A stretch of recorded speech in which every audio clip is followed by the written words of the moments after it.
Hello students, मेरा नाम हितेश अग्रवाल है और आज हम क्लास 12 फिजिक्स में फर्स्ट चैप्टर में जो पढ़ेंगे dielectric constant and relative permittivity. ठीक है, जो डाइलेक्ट्रिक कांस्टेंट के और रिलेटिव परमिटिविटी जो ई आर है, एप्सिलॉन आर है, वो दोनों सिमिलर चीजें होती है। ठीक है, इसलिए और लगाया है। और ये वाला जो वर्ड है डाइलेक्ट्रिक कांस्टेंट वो हम सेकंड चैप्टर में यूज करेंगे और रिलेटिव परमिटिविटी जो है हमारे फर्स्ट चैप्टर में काम में आएगी। इसके अलावा हम इस लेक्चर में देखेंगे कंपैरिजन करेंगे मास और इलेक्ट्रिक चार्ज का, इसके अलावा इलेक्ट्रोस्टैटिक फोर्स और ग्रेविटेशनल फोर्स। ठीक है, तो शुरू करते हैं। सबसे पहले हम देखेंगे कि परमिटिविटी क्या होती है। ठीक है, तो चलिए परमिटिविटी क्या होती है। परमिटिविटी,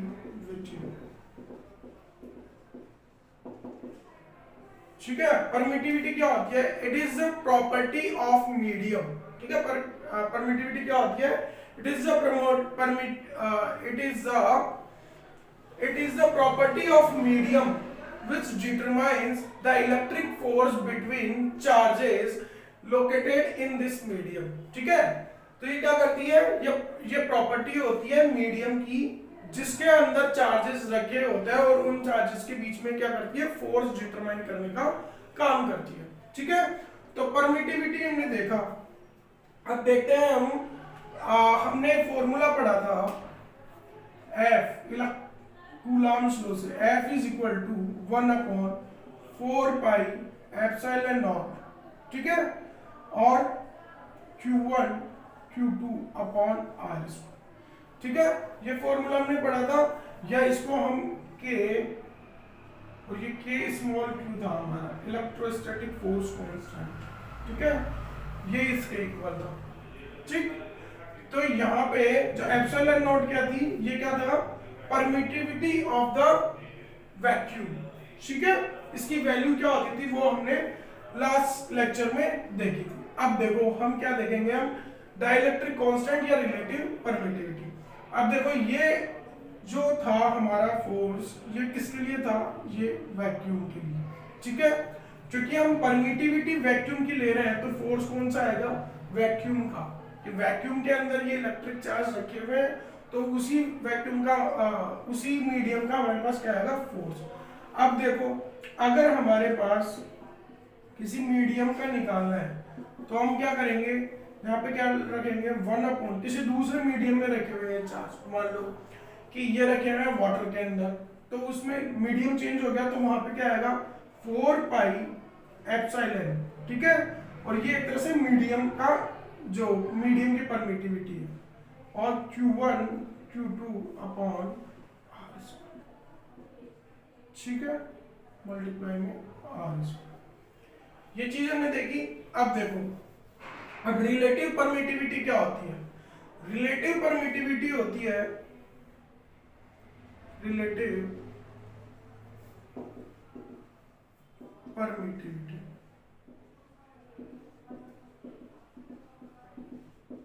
जिसको हम किससे डिनोट करते हैं? Epsilon R. ठीक, तो रिलेटिव परमिटिविटी क्या होती है हमारे पास? The ratio of electrostatic force in vacuum to the electrostatic force in medium. ठीक है, ये क्या होती है हमारे पास? परमिटिविटी।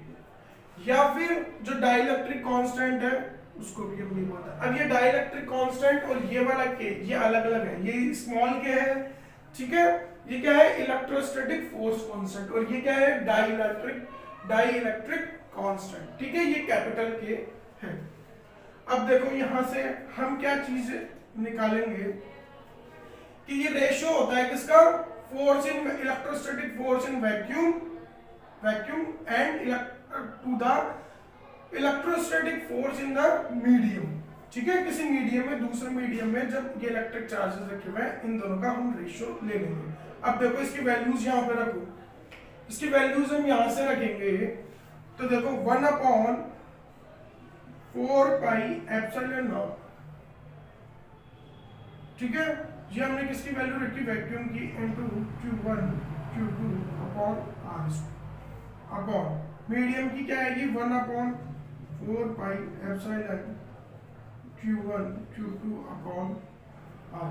ठीक है, यहां से देखो R स्क्वायर, ये पूरी टर्म कट गई, इससे ये वाली कट गई, इससे ये वाली कट गई, 4 पाई से 4 पाई वाली कट गई। यहाँ पे क्या बचा हमारे पास, ये वाली वैल्यूज ऊपर चली जाएगी और वैक्यूम की जो वैल्यू है एप्सिलॉन नॉट, ठीक है, परमिटिविटी इन वैक्यूम, वो कहाँ जाएगी नीचे। तो हमारे पास क्या रिजल्ट आया कि जो के डाइलेक्ट्रिक कांस्टेंट या रिलेटिव परमिटिविटी वो किसके इक्वल होती है, F vacuum, force in vacuum upon force in medium, और वो किसके इक्वल होता है, एप्सिलॉन अपॉन एप्सिलॉन नॉट। ठीक है, इसको या हम मीडियम भी लिख सकते हैं, कई जगह आपको बुक में ये मीडियम भी लिखा होगा। तो ये चीज हमारे पास यहां से निकल के आई। अब मान लो हमारे को किसी एग्जांपल में दिया हुआ है के की वैल्यू और एप्सिलॉन नॉट की वैल्यू हमें पता है, ठीक है, तो हम ई मीडियम की वैल्यू कैसे निकालेंगे, तो यहां से ई मीडियम एप्सिलॉन मीडियम वो क्या हो जाएगा, एप्सिलॉन मीडियम हो जाएगा जिसके इक्वल एप्सिलॉन नॉट ऊपर चला जाएगा, ठीक है, इसको के को ठीक है, ये वाला ऊपर चला जाएगा, ये वाली वैल्यू यहाँ आ जाएगी और एप्सिलॉन नॉट इसको और इसको देखो एक बार, ठीक है, ई मीडियम क्या है तो के एप्सिलॉन नॉट ये आ जाएगा, या फिर एप्सिलॉन नॉट ई आर, ठीक, इसकी वैल्यू आ जाएगी ई मीडियम। ठीक है भाई, इसको निकालना है तो हम सीधा सा एप्सिलॉन नॉट को के से मल्टीप्लाई कर देंगे और ई आर की वैल्यू यहाँ पे ये वाली रख देंगे या फिर ये वाली, ठीक है, तो इसको नोट कर लीजिए, फिर हम आगे चलते हैं। अब देखिए ये चीज हमने देख ली, अब इसकी वैल्यूज और देख लेते हैं। के की वैल्यू, ठीक है, ये जो डाइलेक्ट्रिक कांस्टेंट है वो वैक्यूम के लिए होती है 1, ठीक है, के की वैल्यू एयर के लिए होती है 1.00054, ठीक है, अप्रोक्सीमेट 1 के, और के की वैल्यू होती है वाटर के लिए वो होती है 80, ठीक है, तो एयर के लिए कितनी होती है, सॉरी वाटर के लिए कितनी होती है, के की वैल्यू 80, ठीक है, तो ये नोट कर लीजिए, फिर हम आगे चलते हैं। उस करके इसको नोट कर लीजिए, ये हो गया हमारा परमिटिविटी और डाइलेक्ट्रिक कांस्टेंट।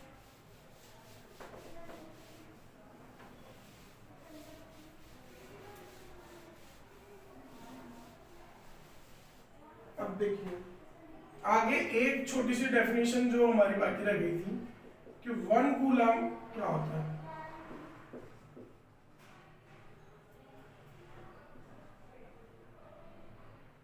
वन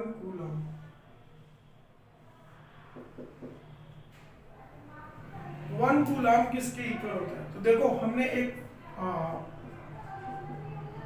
ये इलेक्ट्रोस्टैटिक फोर्स का फॉर्मूला पढ़ा था, वो क्या था, के Q1, ये स्मॉल के था, Q1 Q2 upon R।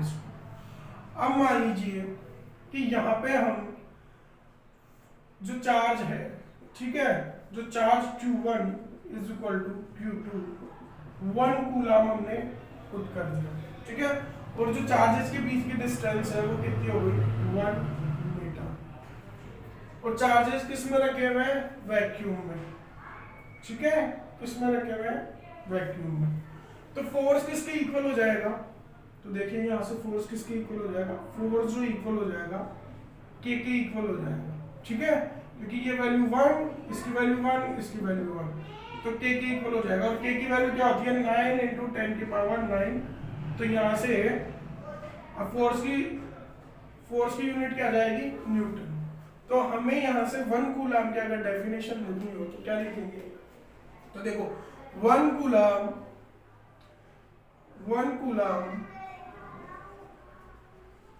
is the amount of charge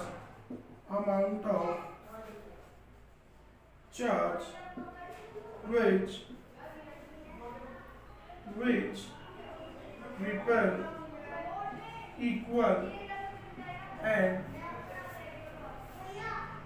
similar charges with a force of 9 into 10 की power 9 Newton when charges are placed in vacuum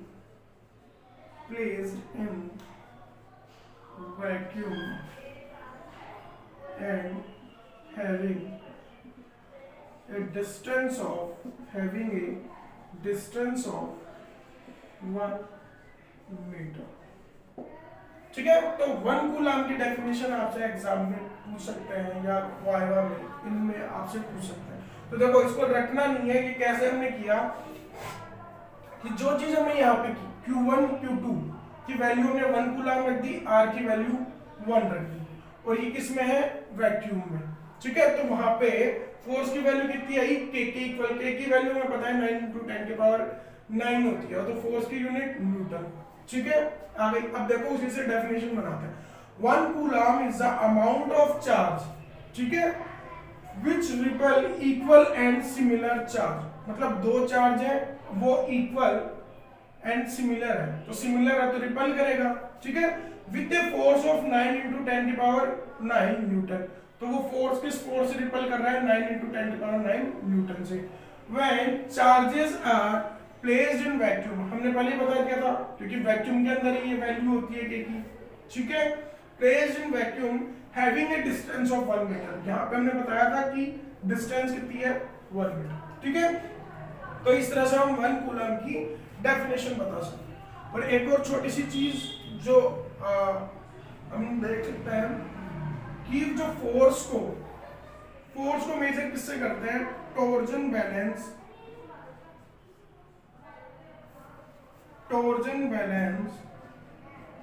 एक डिवाइस आती है, device is used to measure force.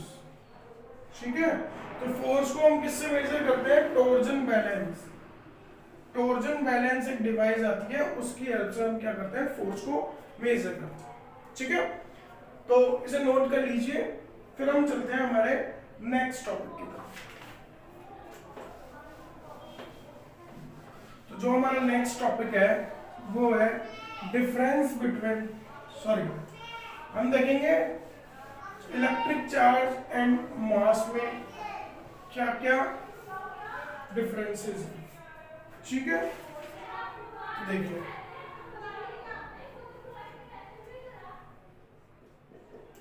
Electric charge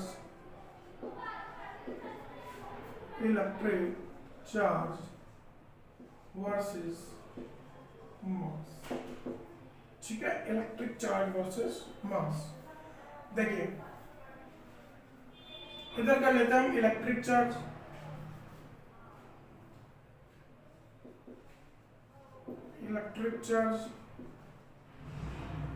और इधर कम कर लेते हैं मास। ठीक है, इनमें हम क्या कर रहे हैं, कंपैरिजन। देखिए फर्स्ट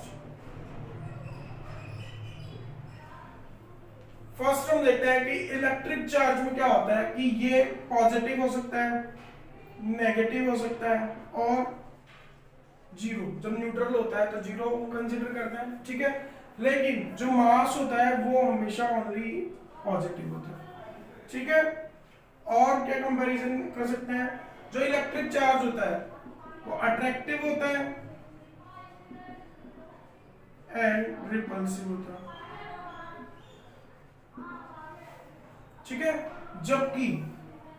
जबकि जो हमारा मास है वो हमेशा क्या होता है, अट्रैक्टिव।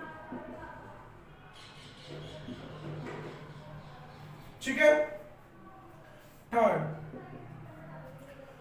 ये हो गया, जो इलेक्ट्रिक चार्ज है वो क्वांटाइज्ड होता है,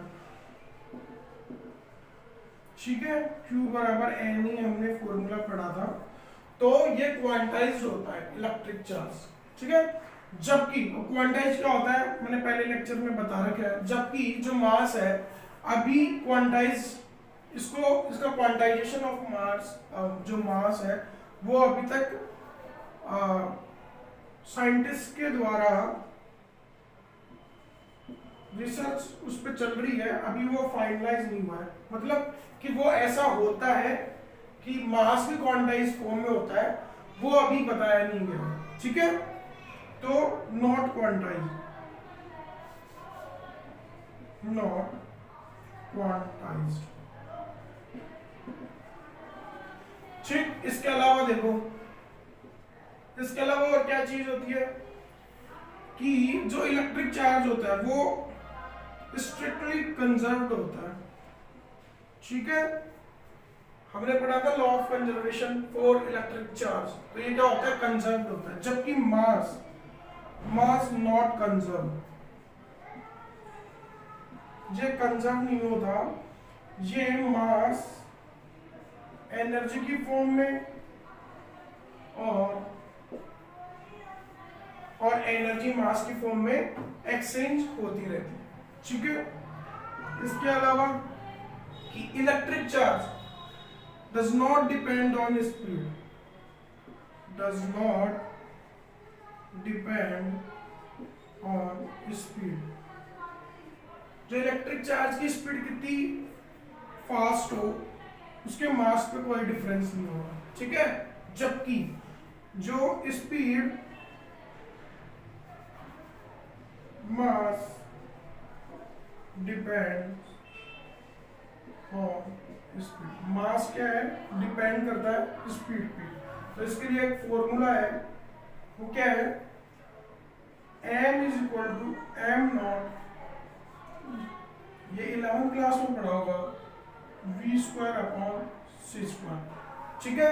यहाँ m तो क्या है, ये रेस्ट मास है, रेस्ट मास, और ये m क्या है, ये मूविंग मास है।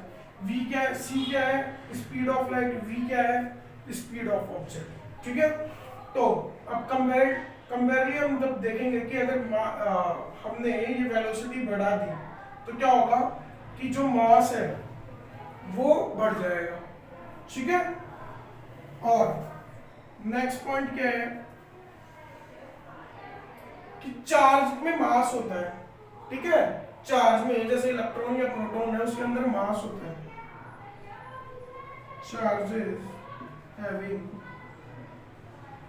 मास, ठीक है। चार्ज में मास होता है, जबकि मास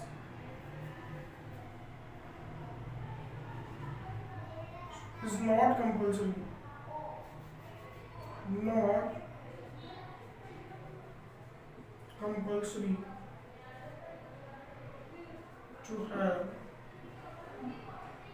charge, ठीक है। जरूरी नहीं है कि मास के पास चार्ज ही हो, वो न्यूट्रल भी हो सकता है, ठीक है। कोई बॉडी है जिसका मास है वो न्यूट्रल हो सकती है, जैसे हमने देखा था कि जो बल्क मैटर्स होता है वो कैसे होता है, इलेक्ट्रिकली न्यूट्रल, ठीक है। तो ये मेन चीजें हैं जो हमने मास और इलेक्ट्रिक चार्ज में कंपैरिजन किया, ठीक। कोई और चीज जो रह गई हो, मेरे हिसाब से लगभग सारी चीजें जो आ गई इलेक्ट्रिक चार्ज में और जो मास में, ठीक है। अब चलते हैं नेक्स्ट टॉपिक की तरफ। तो नेक्स्ट टॉपिक हमारा क्या है, नेक्स्ट टॉपिक है कंपैरिजन, कंपैरिजन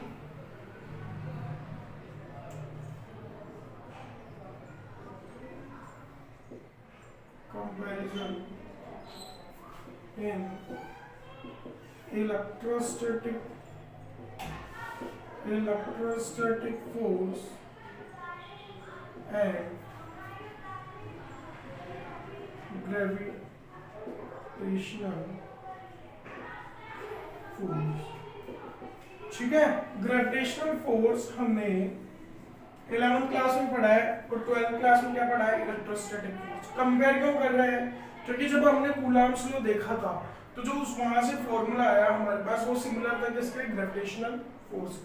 ठीक है, तो सबसे पहले हम क्या करेंगे, फर्स्ट हम देख लेते हैं कि दोनों में क्या सिमिलरिटीज है। ठीक है, सिमिलरिटीज इधर हम देख लेते हैं इलेक्ट्रोस्टैटिक फोर्स, ठीक, इलेक्ट्रोस्टैटिक फोर्स, और इधर हम देख लेते हैं ग्रेविटेशनल फोर्स।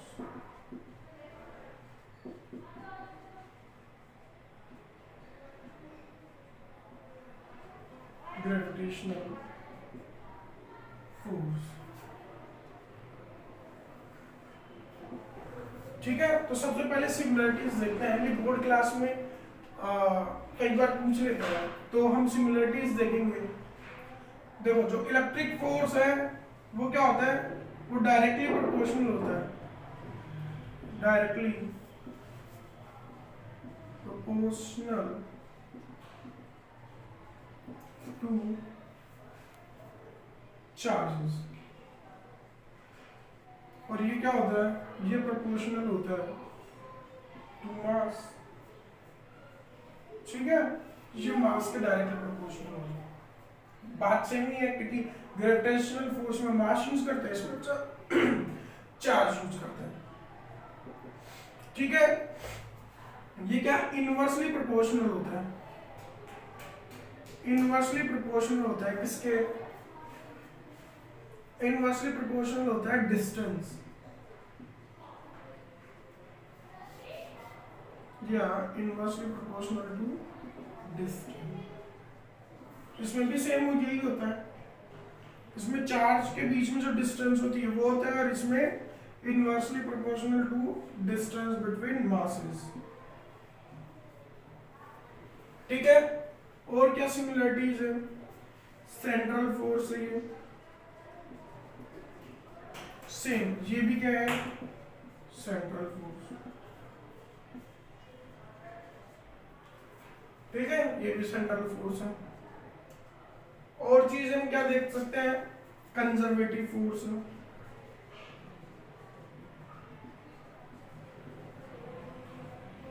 और सेम ये भी क्या है, कंजर्वेटिव फोर्स। ठीक है, कंजर्वेटिव फोर्स क्या होता है कि जो ये फोर्स है, वर्क डन हम जो अगेंस्ट दीज फोर्सेस करते हैं, ठीक है, work done against these force does not depend on the path following. जो पाथ को ये फॉलो करता है उस पर डिपेंड नहीं करता है। ठीक है, और डज वर्क इन वैक्यूम। ठीक है, ये फोर्स कहां पे वर्क कर सकते हैं, वैक्यूम में, दोनों ही।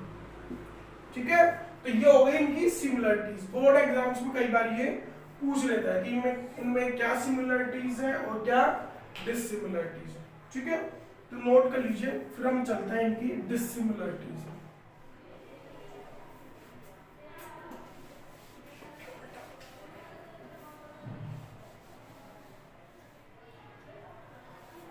ठीक है, तो चलते हैं डिसिमिलरिटीज में कि इनमें क्या क्या डिसिमिलरिटीज। बताओ, ये हो गया इलेक्ट्रोस्टैटिक फोर्स। क्या क्या डिसिमिलरिटीज है, पहली कि ये वही जो अट्रैक्शन फोर्स कैसा होता है, ये अट्रैक्शन भी होता है और रिपल्शन भी होता है। इसमें क्या होता है, ओनली अट्रैक्शन। ठीक है, ये वर्क इन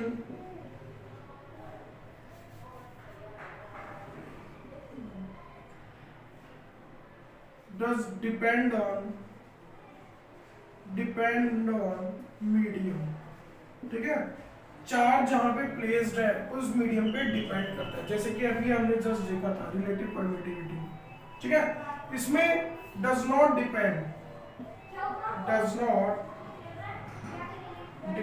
ऑन मीडियम, ये मीडियम पे डिपेंड करता है। थर्ड क्या डिसिमिलरिटीज है, जो इलेक्ट्रोस्टैटिक फोर्स है वेरी हाई ऑर्डर का होता है, वेरी हाई ऑर्डर एज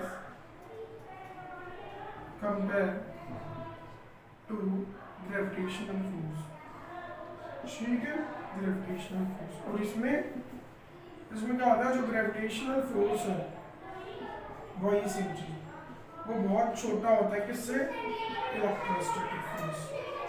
तो ये इनमें क्या हो गई, डिसिमिलरिटीज, ठीक है। तो ये आप ये नोट कर लीजिए, फिर हम देखते हैं कि ये किस ऑर्डर का होता है, इन दोनों में डिफरेंस किस ऑर्डर का होता है, ठीक है। दोनों में आप क्या देखते हैं, डिफरेंस। देखिए इलेक्ट्रोस्टैटिक फोर्स का क्या फॉर्मूला था, इलेक्ट्रोस्टैटिक फोर्स का क्या फॉर्मूला था, K Q1 Q2 upon R²। Same force, gravitational force का क्या फॉर्मूला है, G M1 M2 upon R²। जब हम इन दोनों को कंपेयर करते हैं, ठीक है, तो F ही आता है जब इनमें हम वैल्यूज रखते हैं, ठीक है, Q1 की Q2 की वैल्यू रख दिया। यहाँ पे मान लीजिए हमने एक बार क्या किया, इलेक्ट्रॉन ले लिया, यहाँ पे एक प्रोटॉन ले लिया, और यहाँ पे हमने मास ले लिया इलेक्ट्रॉन का, मास प्रोटॉन का, दोनों के बीच में डिस्टेंस हमने 1-1 मीटर ले ली। तो वहां से रिजल्ट क्या आएगा, वहां से रिजल्ट आएगा जब हम दोनों को अलग अलग लेंगे तो कुछ वैल्यू आएगी, और 2.2 समथिंग कुछ वैल्यू आएगी, और 10 की पावर 39 किस ऑर्डर का आएगा, ये किससे, जो इलेक्ट्रोस्टैटिक फोर्स है वो 10 की पावर 39 टाइम्स बड़ा होता है किससे, ग्रेविटेशनल फोर्स। और जब हम दोनों में सिमिलर चार्जेस लेंगे, मतलब जब हम एक इलेक्ट्रॉन ले रहे हैं एंड एक प्रोटॉन ले रहे हैं, और यहाँ पे कुछ आएगी वैल्यू 1.6 समथिंग ऐसा कुछ, और 36 टाइम्स ज्यादा होगा, इससे वो होगा इलेक्ट्रोस्टैटिक फोर्स। जब हम दोनों चार्जेस सिमिलर लेंगे, मान लो दोनों अपने इलेक्ट्रॉन ले लिया, तो यहाँ पे मास भी इलेक्ट्रॉन का है, ठीक है, K की वैल्यू हमें पता है, G की वैल्यू हमें पता है, तो वो वैल्यूज जब हम रखेंगे तो रिजल्ट क्या आएगा। तो यहाँ से हमें क्या पता चलता है कि जो electrostatic force is very greater than gravitational force, ठीक है, करीबन 36 टाइम्स 10 की पावर 36 टाइम्स हायर जो फोर्स होता है वो इलेक्ट्रोस्टैटिक फोर्स होता है ग्रेविटेशनल फोर्स से। इसकी वजह से हम ग्रेविटेशनल फोर्स को क्या करते हैं, इग्नोर करते हैं जब चार्ज मूविंग कंडीशन में होता है, ठीक है। वरना तो कोई सोचे कि चार्ज मान लो मूव कर रहे हैं तो उनके अंदर इलेक्ट्रोस्टैटिक फोर्स लग रहा है, ग्रेविटेशनल फोर्स का वेट तो होता है, उनमें मास तो होता है चार्जेस का, लेकिन वो इतना छोटा होता है कि हम उसको नेग्लेक्ट कर देते, ठीक है। तो इस लेक्चर में यहाँ तक ही रखते हैं, अगले लेक्चर में हम न्यूमेरिकल करेंगे इसके जो कूलॉम्स लॉ हमने पढ़ा है उससे रिलेटेड हम न्यूमेरिकल करेंगे, जो एनसीईआरटी के बुक में दिए हुए हैं वो सीबीएसई के एग्जाम्स में आ रहे हैं, ठीक है। बने रहिए हमारे साथ, थैंक यू सो मच।